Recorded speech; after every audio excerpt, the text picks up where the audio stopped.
One summer day, a boy was munching happily on a juicy watermelon. His mom warned him, Don't eat the seeds, or something weird might happen. but the boy didn't listen. He giggled and swallowed the seeds anyway.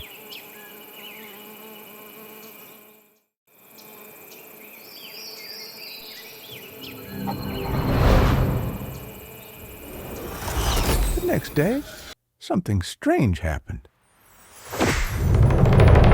Ah, there are vines on my head. He ran to the barber. Ooh, no. Help me, please.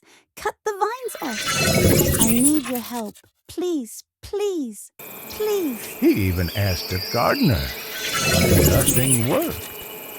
Finally, he went to the doctor for a very leafy surgery. He finally learned his lesson. No more seed swallowing for me. Ever. Always listen to Mom.